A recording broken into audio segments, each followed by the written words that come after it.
bonjour à tous, David pour WeAreFPV. Aujourd'hui un petit follow-up de l'unboxing que j'ai fait de cette petite caméra, la IceGo One Legend.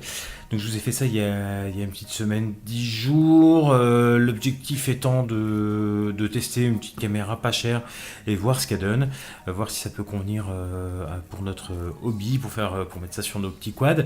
La réponse, elle arrive. Cette caméra, j'ai eu beaucoup de mal à ne serait-ce qu'avoir des images pour une raison que je vais vous montrer tout de suite. Je l'allume, hop, regardez, hop, elle s'éteint, elle se rallume, elle s'éteint.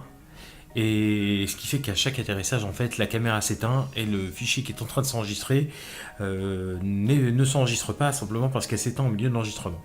Voilà, donc ça c'est vraiment le truc très très chiant. Vous aurez remarqué aussi que l'écran s'est cassé, ça c'est comme sur les Excelvan que j'ai, c'est vraiment extrêmement sensible, un petit choc comme ça et c'est terminé, l'écran ne fonctionne plus, il est cassé, alors on voit encore des petites choses derrière, mais enfin, franchement il n'est pas exploitable.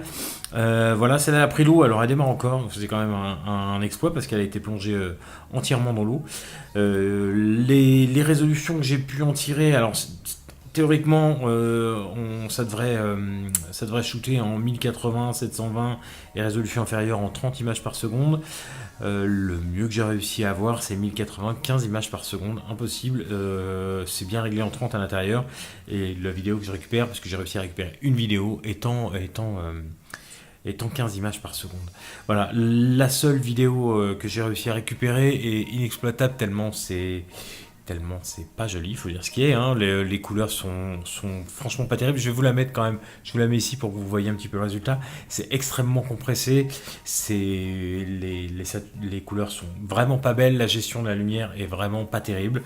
Donc en gros, en conclusion, c'est pas une caméra que je conseillerais à quelqu'un. Je vais continuer à fouiller quand même sur les caméras pas trop chères, d'une part parce que j'ai encore beaucoup de casse quand je vole, donc acheter une session, une GoPro session, ce serait idéal pour la qualité de l'image, mais le problème c'est que ça coûte un peu cher et quand on casse c'est un petit peu embêtant. Donc voilà, je continue à tester. Les Excelvan franchement me donnaient un meilleur résultat que ça, hein. Avec les Excelvan j'arrive à avoir du 720p en 60 images par seconde, des vidéos à peu près exploitables. Franchement c'était un peu bleu dans l'ensemble, plus de bleu que d'autres couleurs, mais c'est carrément regardable, alors que là, le framerate fait déjà que c'est insupportable, quoi. 15 images par seconde, ça saccade énormément. Voilà, donc c'était un petit follow-up pour vous dire où j'en étais avec cette caméra. Si elle n'était pas tombée dans l'eau, de toute façon, je pense que je m'en serais pas servi plus, parce que, voilà, pourquoi impossible d'avoir un bout de vidéo correct, alors que dès qu'on atterrit, on perd tout. Voilà, c'était David pour WeAreFPV. Je vous le redis, je vous le dis à chaque vidéo. Si vous avez envie de vous abonner, le bouton est en dessous par là. Likez si vous avez envie. Si vous n'avez pas envie, vous likez pas, ou vous contre-likez, je sais pas comment on dit d'ailleurs. Enfin, vous cliquez sur j'aime pas. C'est vous qui voyez. Vous partagez sur les réseaux sociaux si vous avez envie de nous aider un petit peu.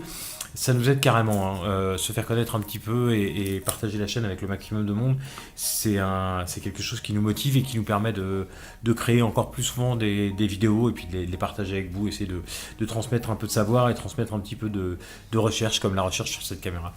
Voilà, David pour WeAreFPV, merci beaucoup d'avoir suivi cette vidéo et à très bientôt.